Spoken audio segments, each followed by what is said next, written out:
Hey, it's Chris here, and I just wanted to talk about my experience in doing ayahuasca.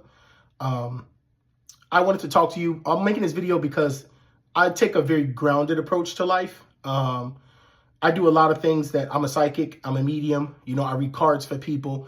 But I think my experience is a bit more unique because I'm very grounded in that approach, and you'll understand that more, as I start to make and create more videos. But I just wanted to. This video is really for people who maybe want to go do ayahuasca. They're not sure about it. You hear all this shit on TV. There's mumbo jumbo, this, that, and the third. And I'm just over here like after taking it, I just kind of go, huh?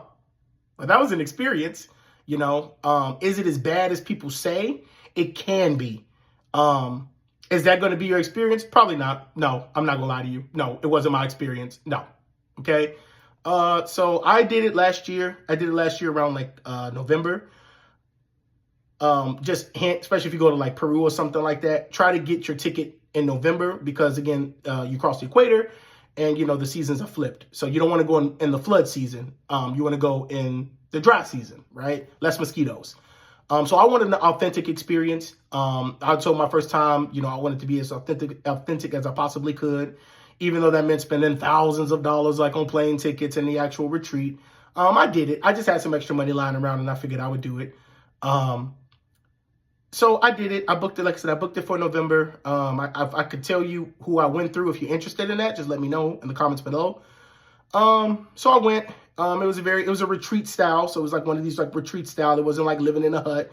You had a bed. I mean, the water didn't have like hot water, so to speak, but it's so hot in the goddamn Amazon that the water was kind of warm, right?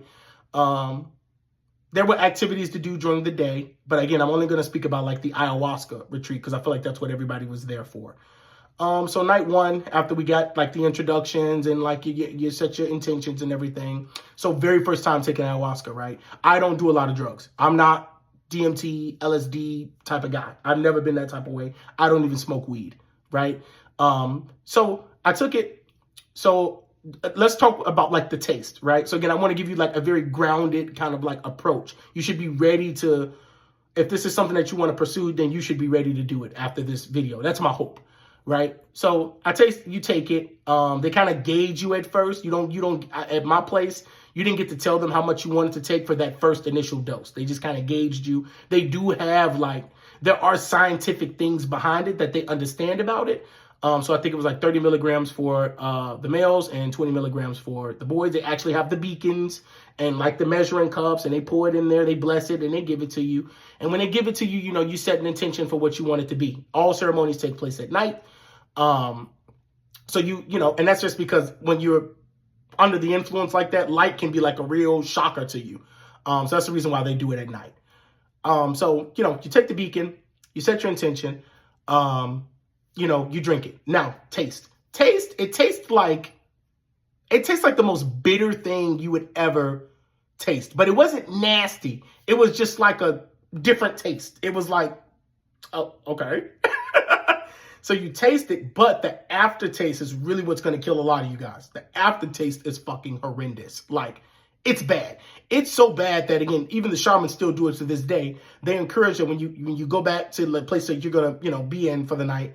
You grab your little water and you kind of swig your mouth out and you spit into like the vomit bucket that they give you just to get rid of some of that taste. So again, taste wasn't really that bad. It was, like I said, it was bitter. Just think really bitter. Okay. There's something I want to share about the potions as I started to go through the days. I noticed that there were different degrees of ayahuasca. So again, I don't know, maybe they brewed it. It's almost like for certain nights, it seemed like it was brewed longer. Then other nights it was kind of brewed lesser. And I kind of picked that up as the week was going on. So I guess that very first one is like standard brew, like we didn't overbrew it. We didn't underbrew it. This is like the standard experience, right? So I took it, you kind of take it, like I said, you go swig your mouth out and then you have to wait, just like with all drugs, right? You have to wait for it to kind of kick in. So they kind of like talk to us about like breathing and like, kind of like stand in the moment. You really want to sit up for the experience, but baby, that shit gonna knock you on your ass. You're not gonna be sitting up for that shit. You're gonna lay your ass down. So you drink it, you go back, you swig out the water and you're waiting. Here's another like checkpoint. it's gonna feel like, you know how like when you get drunk, you get real drunk, like shit faced, right? It feels like right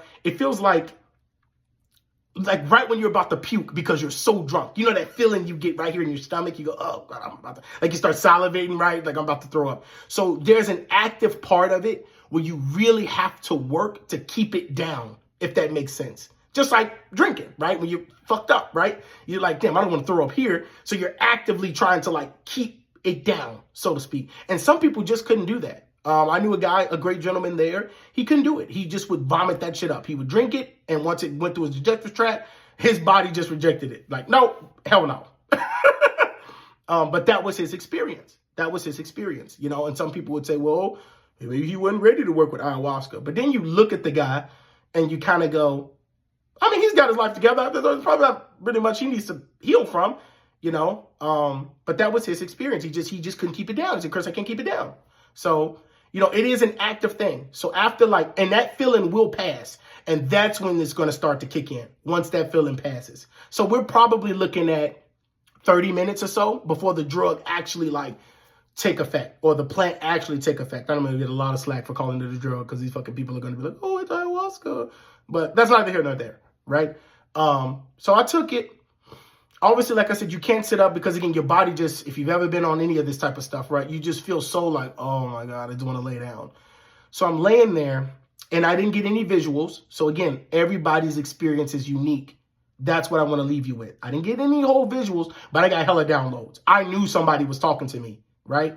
And, you know, I'm not going to say bore you with my own personal experience, but, you know, it told me some things. I met my higher self. You know, it just told me, you know, to just kind of stay in the moment, be present. You're always so concerned about the future, which I am. You know, stop, smell the roses, et cetera, et cetera. But the experience I had was, I just remember smiling so hard. It was just like this feeling of like euphoria, right? Like it was feeling so good. But again, in the room, you hear people like crying, you know, you hear people throwing up.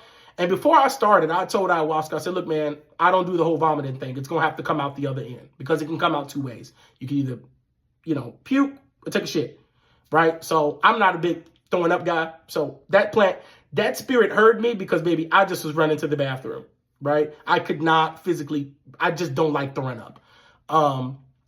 But, I mean, for me, it was kind of mute. It was kind of tamed. I'm going to be honest. It was kind of like, okay, you know, like, I mean, I could feel something happening. Like there were a lot of like involuntary movements that I was making. It was almost like, I'll say it, it was almost like being possessed. It was almost like people would like, I could feel somebody grab me and like they would touch my heart or they would move my hand down. And all of this is completely involuntary. I felt people turn me over, you know, my legs would move and shake and twitch, you know. And it was just, even when you come back, you know, sometimes like you come back to the present moment, you go, who the fuck is, I'm not doing this with my hands. You know, like what's happening? You know, but there was this peace. There was truly this peace of like, it's okay. We got you. Just let us do what we need to do. Right. But I kept having this feeling of urgency for me. Like whoever was working on me or ayahuasca, there was this feeling of urgency. Like she was like, damn, we don't have long with this dude. And he's got a lot of shit he needs to get out, you know? And it was just like, okay, well, you know, do your job. And the ceremony probably lasted like 2 hours or so. They did ask if anybody needed an extra dose because for some people, that first dose wasn't enough. There was a gentleman right next to me. It wasn't enough. He had to go take it 3 different times before it actually started to kick in. But for me, it hit me right away. And it was just, but it was mute. I don't want to sit here and act like it was this profound fucking experience. We'll get to that. But it was mute. The first night was really like, oh shit, okay. Okay, cool. That was ayahuasca. But then as the ceremony kind of ended, I felt like this presence. And it's almost like the presence of, you know how like when you're like a teenager or like you're a young adult and your parents are telling you things and they're like, you know, oh, make sure you got your coat on. It'll be cold outside. And you're like, bro, I know, mom. Like, you know, I know, dad. Like, man, I know. It felt like that. Like there was this presence around me that I was just like, girl, go away. You know, but it was so loving, but it was so like encroaching is a word I want to use. It was so like, yeah, let me get the snot off your nose and let me rub the boog out. And I'm like, bro, move, you know, like go on somewhere with this, right? So, the shamans did have to kind of like sit and monitor me because it was the first night. And they were telling me, like, you got to tell her to, like, back up, ease off, and I'm like, okay, yeah, all of that, because I ain't trying to deal with this, So it was pretty mute, right? I got through that. Eventually, I just kind of went to sleep. I woke up the next day. I will say this, it does open you up. And what do I mean by that? It's like, you're just open. You're just open. There's no other way to put it. It's just like, hey, you're just open. You're open. Like your heart chakra, that thing is like, you're just open. You're just open. Like, people seem a lot more friendlier. You make stronger attachment with the people that are there because, again, you're just open, right? So night 2 comes, which is like, okay, this is like the profound night. So again, remember I talked to you about how like they seem to brew it in certain consistencies. This stuff was dark. It was black. It was the second night, damn near black. And I thought, being as mute as it was, I was like, okay, well, this is the time where like they're kind of like, okay, well, how did you like your experience? Did you think you need to take more of it? Like, you have that whole reflection point the morning after, right? And I was like, oh, okay, well, 31 bad. Let's try to do 50, So I took the 50 milligrams of this dark stuff, right? And I'm looking at it. I'm very observant in nature. And I'm like, that is not the same color it was last night. And I drunk that shit and I went, oh, this is probably going to be bad. This is way stronger than the shit that I took yesterday night, right? So you do the whole thing. You got to keep it down. And baby, I kept it down and I was laying down and I was looking up and I'll probably never forget it. And it was like the sky had opened up. It was just like the sky had just opened up. And I saw these centipede-looking things, but they were made out of like triangles. And it was a white backdrop, but they were black and purple. And they were swirling in on themselves I hate to bring race into it, but as a black man in the hood, what the fuck did you think I would do there? I noped the fuck out. I said, nope, no, I am not doing that at all. So I kind of came back too. But there was this internal, like, I was freaking out. It was like, I know what it was. It was like my ego was trying to keep me on planet Earth. Your ego's job is to stop you from dying, right? That's your ego's job. People think your ego is bad. It's not bad. It's what keeps you here, right? Present in the moment, It's the reason we get scared. It's the reason we're cynical about things, right? So I took this thing and I went, no. So immediately I kind of come back to my brain, but I could almost feel something trying to pull me, like separate me from this ego. And my ego, me, Chris, I was kicking and fucking screaming. You would call that psychosis. So, I flashed the light. There are a lot of helpers around and everything. So I flashed this little red light and the guy comes over. And I tell him, I'm like, hey, look, man, I need to get up out of here because I am freaking the fuck out. It is crazy. And he was like, okay, that's fine. You took a bigger dose. It's going to be okay. Just learn to breathe through it. I wasn't trying to hear none of that shit. I was like, bro, I'm fucked up. Like, what the fuck did you give me? And it's amazing how your ego tries to turn and play tricks on you just to kind of keep you. Because what it's trying to do is it's trying to get you out of the situation that you're in. It can't do anything about you taking it. But damn it, I don't want to take anymore. So I need to make sure that Chris has the worst experience possible so he doesn't forget about me. Because again, death is death. There is no like, oh, he's going to come back, right? Death is death to everything, including your own ego. So I remember him walking me to the room, right? And the room like has this red light. And I'm just freaking out. And I'm like, bro, and I'm holding him, right? I'm touching him. And he was like, is everything okay? I said, I just need to touch you. I just need to touch you to know that I'm here. It's something about needing to see you and touch you to know that I'm here. Like I'm in the right reality. And he was like, it's okay, Chris. And he kept trying to encourage me like, it's okay. Stop fighting. Stop fighting it. And I said, I can't. I want to, but I can't. There's some part of me that is not allowing this shit to work. And he said, it's your ego, Chris. It's trying to keep you here. I said, well, damn it, it's doing a great job. And, he's kind of like, okay, well, keep your voice down. But, you could just feel, I can't explain that feeling. It was like, it was crazy. There were points where I would look at the guy that I'm telling you about, and I could see the waves. He had waves coming out from right here. Like he was creating his reality. There was just these waves and these waves. And he would see me. It was so funny because he would see me and I would just kind of go, and he would go, Chris, come back. And I go, all right, you're right. But he had these waves. And then once I would get afraid and I would look him in the face, it was like he had this eerie grin, and like you saw these bulges that looked like horns. And I'm like, the fuck? You know, and I'm just looking at him like, what is all of this? Again, Chris, come back. Come back, Chris. You drifting off. Come back. So they sing these things called ikaroses, right? Ikaroses, you know, there's the music of the people. They're normally songs about like liberation, letting go, etc. And when they started up to sing that song, a fear came over me, like I met the devil himself.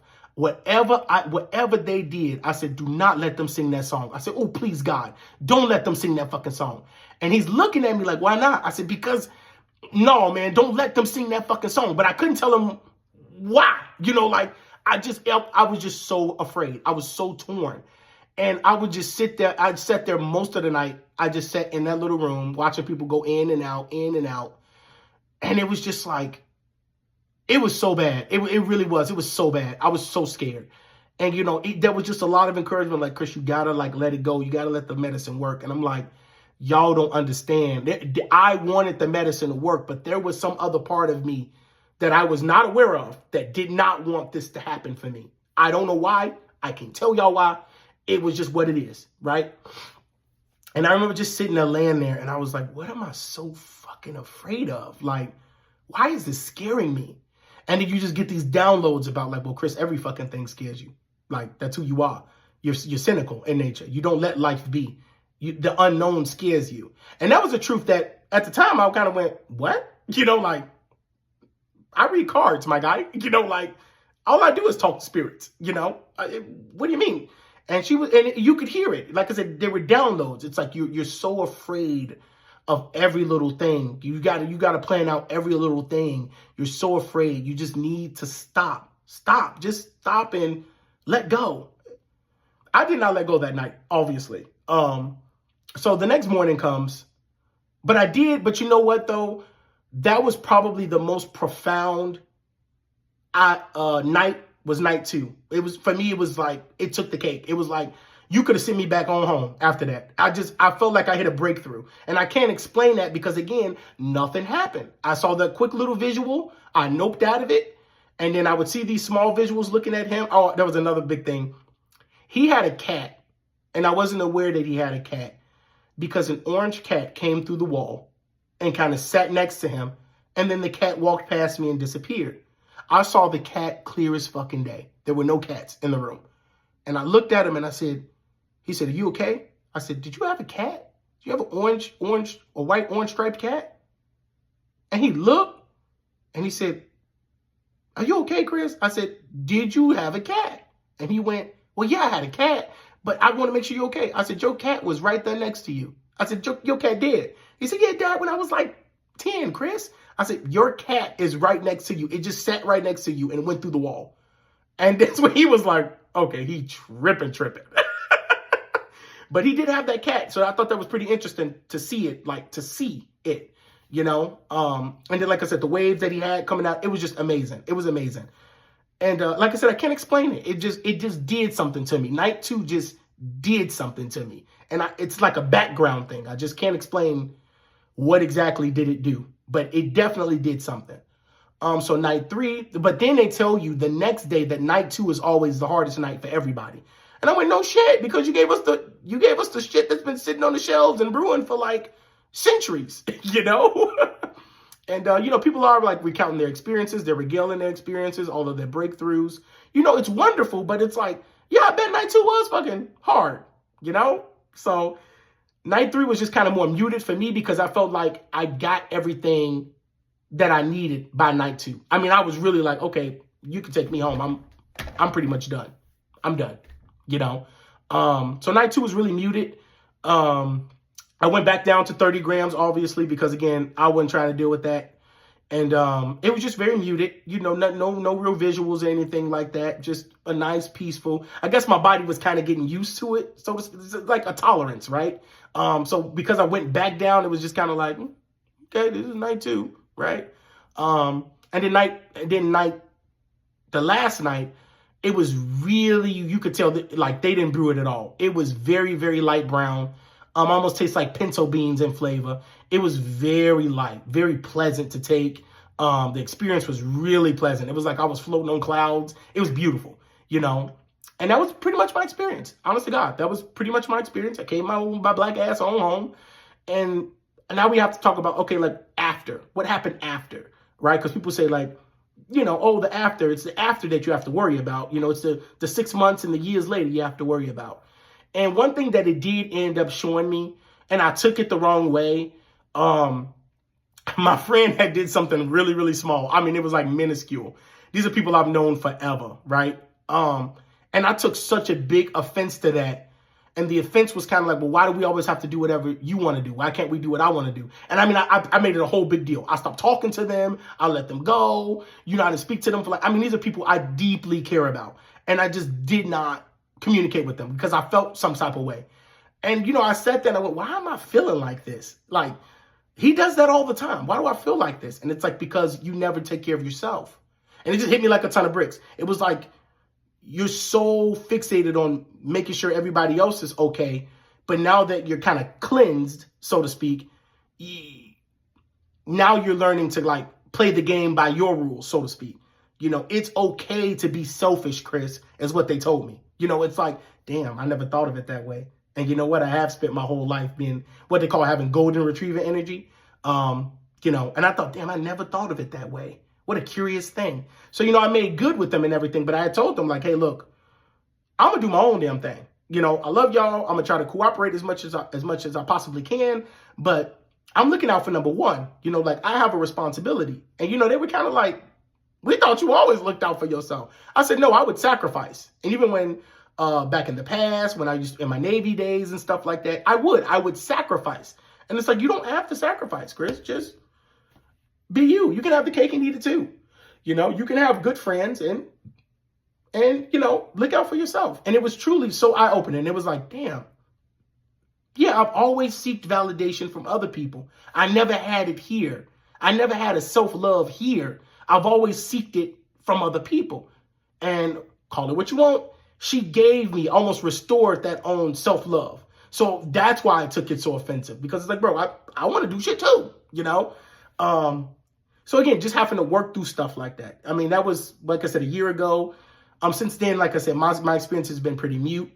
You know, others have commented, you know, again, like I said, I'm in the line of psychic work. Others have commented like, you seem stronger. I can't explain it, but you seem stronger. So obviously for quantifiable, for quantifiable evidence, I had to do like, we run these things called fairs, right? And I had to do this kind of psychic fair, if you will. People kind of line up and you just read them. You read all day. And I figured like, you know, I wonder what did this help my intuitive abilities at all? You know, because you hear all these stories and shit, right? So I'm like, what did this help? And I said I read those people. It was like lickety split. I was almost bored. That was the first time I was like, wow, this is so easy. I just lose interest. I don't want to do this anymore. Like, and it's been that way since. Like, I can just call it out. Turn over a couple of cards. Yeah, you're going through this, ain't you? Yep, You know, this is what you should do about this situation. This is what I see about the situation. Next, you know, like it was really like that. So again, yes, you do kind of pick up more intuitive, like I call them bells, right? Where you may see somebody in passing who's not really there. Loved ones may come back and visit you. My dreams, I don't dream rarely, but I do pick up certain dreams. I be trying to like float out of my body for, I don't know how to, they call it astral projection, right? But that's a whole nother story. And that looks different for everybody. But I noticed these things started happening to me more after the trip. And it's still happening to this day, right? We're almost at 2 years now. So that's my experience. So again, should you take ayahuasca? Yeah, sure. But, you know, I'll sit here like an old captain and go, but be warned, boyo. It's not nothing to play about. Seriously. It's not a party drug. It's not something that you're going to go crazy over. You know, but is it as glamorized as they say? I'll leave that to your own experience. My personal experience, it was pretty fucking tamed. It was like, was it worth a couple grand? Oh, hell yeah. It was worth a couple grand. But would I wish that shit on my worst enemy? Probably not. No. I wouldn't wish that shit on my worst enemy. I really wouldn't. Because again, it's a lot of shit being thrown in your face. And if you can't correctly identify like I said, be lucid. Why am I being shown these things? Why, people talk about, oh, my life has fell apart, and, oh, I got a divorce, and I quit my job, and I moved to Bubblefuck USA because ayahuasca ruined me. And it's like, no, ayahuasca just brought out the person that you actually are, and you don't know how to handle that shit at all. That's it. That's all. That's all it will do. It will bring out the person you actually are. It's just what it does. And if you do not know how to, somebody who just want to live in that bliss, you don't want to face that part of yourself, because it's going to come out, and it's going to come out in subtle ways that will lead you to things like job changes, divorces, etc., etc. But if you can stay lucid and understand kind of like, okay, I'm going through these things because I don't have this self-love. So let me find that self-love and put that back in me. Then yeah, your whole life will be turned upside down if that's what you're looking for. So that's my experience. Like I said, there's not a lot of, every time I look on YouTube, there's not a lot of black people talking about their own personal experience in ayahuasca. I'm a black man from Chicago. I grew up in the hood, and I decided to take this brew. It is not a joke. Please, please, please, please use caution, use discretion. It is not a joke. But it was pretty muted. So that's my story. That's my story. If you got any questions, any comments about it, if you want to know what retreat I used, I'm not plugged with them or anything like that, just leave it down in the comment section below. Have a good one.